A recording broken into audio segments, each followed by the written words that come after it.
We're going to make our first absolute value graph with the help of an XY chart.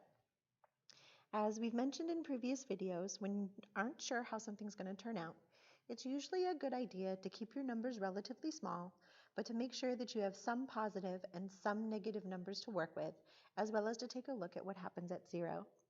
So when I go to make my XY chart, I'm going to start by choosing -2, -1, 0, 1, and 2 to give me a good spread of numbers that have positives, negatives, and 0. And then I'm going to take the absolute value of each of those numbers to see what the outputs will be. So if I input a -2 into the absolute value, we know that the absolute value of -2 is 2. If I go down through the list, I'll be able to see what each of my values is going to be. Taking the absolute values of each of the numbers, I see that my outputs are 2, 1, 0, 1, and 2. And this gives me a set of points that I can graph on the grid to try to figure out what this absolute value function looks like. I have the point -2, 2, -1, 1, 0, 0, 1, 1, and 2, 2. And from this, I can sort of see the pattern. When I go to draw the graph, I want to consider more points than just the ones that I graphed. Instead, I want to consider all the possible points.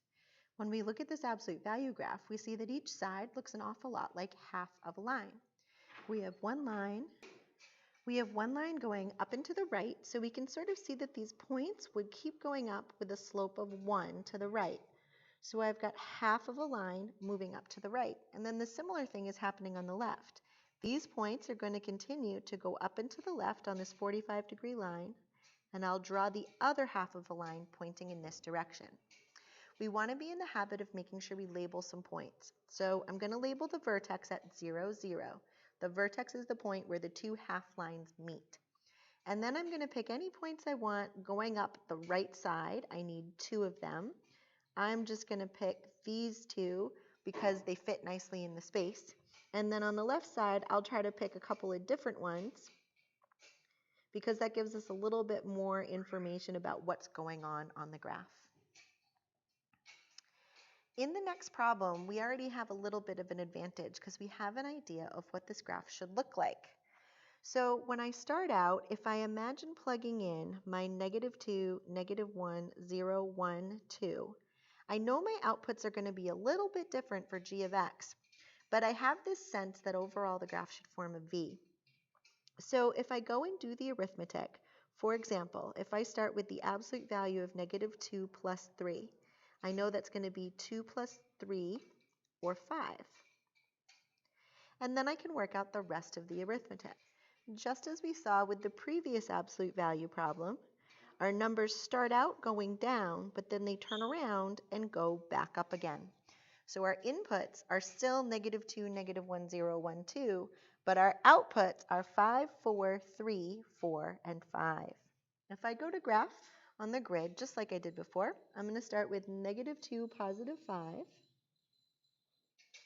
-1, positive 4, 0, 3, 1, 4, and 2, 5.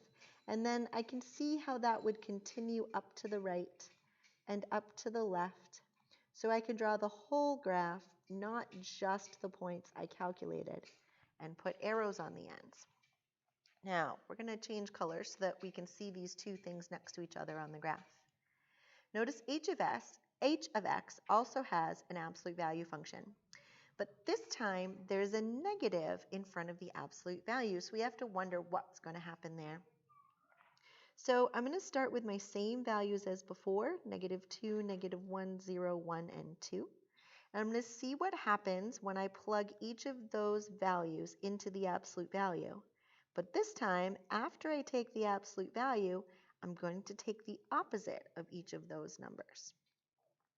So looking at that, I would take the absolute value of -2, which is 2, but then I take the opposite and get -2.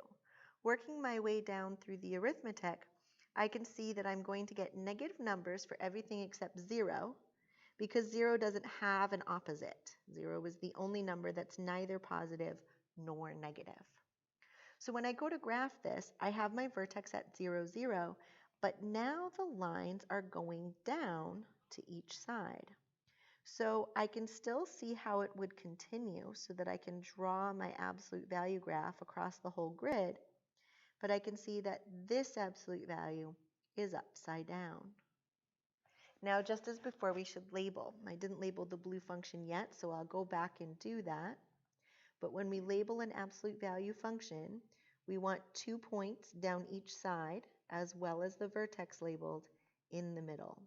It is your choice, though, which 2 points you choose to label on each side. It is always required that you label the vertex.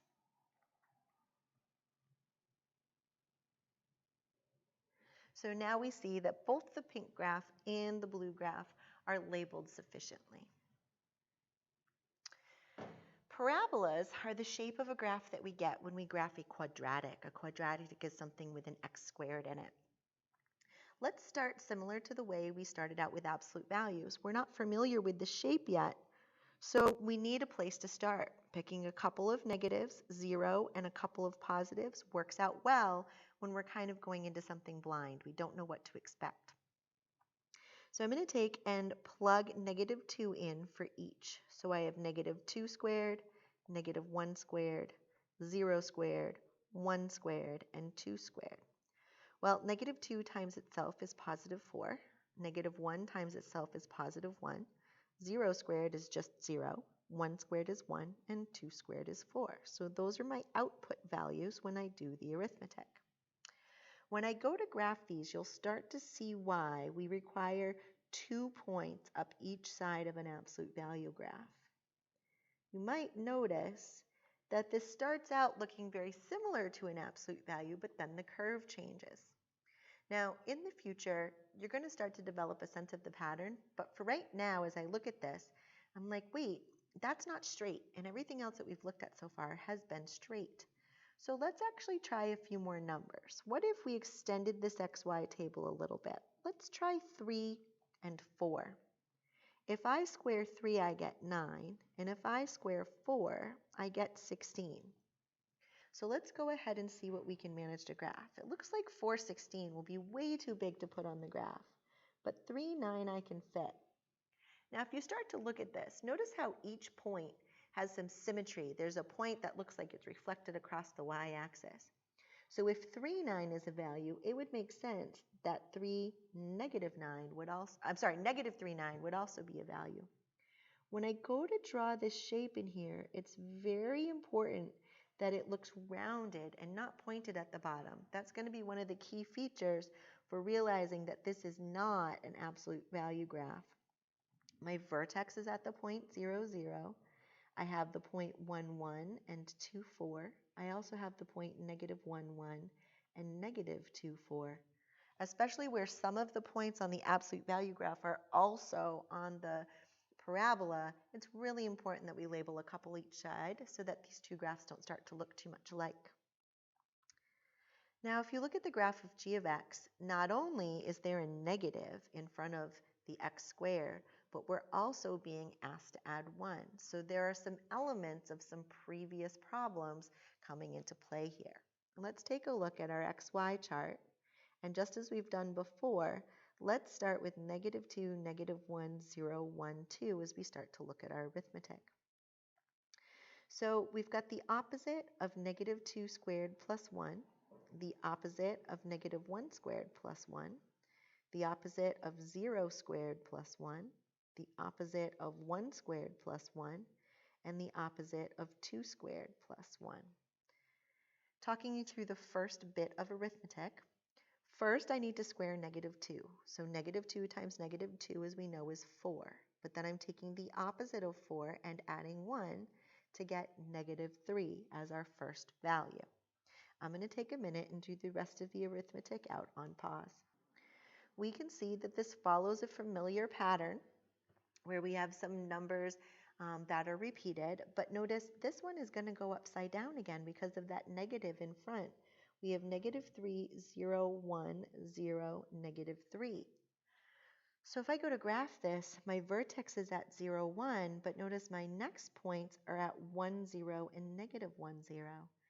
After that, we're at 2, -3, and -2, -3. So I can see that my parabola follows in this direction. And I'm again being careful not to let it look pointed.